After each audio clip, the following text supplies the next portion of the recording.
Christopher Nolan's the Odyssey movie అయితే బాగుంది. కొన్ని చోట్ల బీజిఎం అయితే క్రీపీగా ఉంటది మామ. క్రిస్టోఫర్ నోలన్ ఏం చూపించాలనుకున్నాడు అదైతే బాగానే చూపించాడు. కానీ మినిమం మీకు మూవీ కాన్సెప్ట్ తెలిస్తేనే మూవీ అర్థమవుతుంది మామ.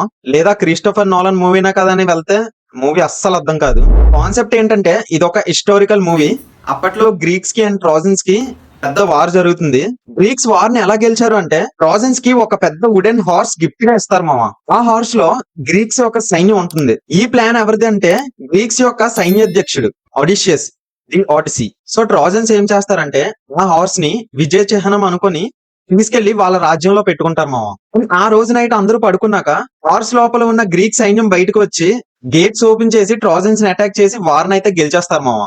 మరి దీనికి ముందు ఏం జరిగింది, ట్రోజన్ వార్ ఎలా స్టార్ట్ అయింది అని తెలుసుకోవాలనుకుంటే ట్రాయ్ మూవీ చూశాను మామ.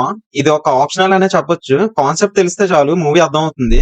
ఏదైతే గ్రీక్స్ కి ట్రోజన్స్ కి మధ్య వార్ అయింది అండ్ గ్రీక్స్ అయితే గెలిచారో స్టోరీ ఇక్కడ నుండి మొదలవుతుంది మామ. మూవీలో గ్రీక్స్ వార్ గెలిచిన తర్వాత మెయిన్ గా ఒడిషియస్ వాళ్ళ ఫ్యామిలీని అండ్ వాళ్ళ సొంత రాజ్యాన్ని ఎలా చేరుకున్నారు అనేది ఈ మూవీ కాన్సెప్ట్. వార్ అయిన తర్వాత ఒడిషియస్ ఇంటికి చేరడానికి ఏకంగా 10 years పడుతుంది మామ. మరి ఇన్ని ఇయర్స్ ఎందుకు పట్టింది అండ్ ఆ టైంలో ఏం జరిగింది అనేది మూవీలో చూపిస్తారు. అంతా బాగానే ఉంది కానీ నాకు ఒకటి అనిపించింది మామ. ఇది నాకైతే క్రిస్టోఫర్ నోలన్ మూవీలా అనిపించలేదు.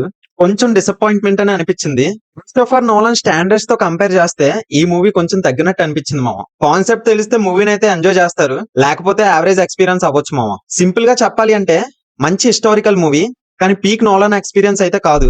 మీరు మూవీ చూస్తే మీకు ఎలా అనిపించిందో కామెంట్స్ చేశాను మామ. అండ్ ఇలాంటి కంటెంట్ కోసం మన ఛానల్ ఫాలో అయిపోండి.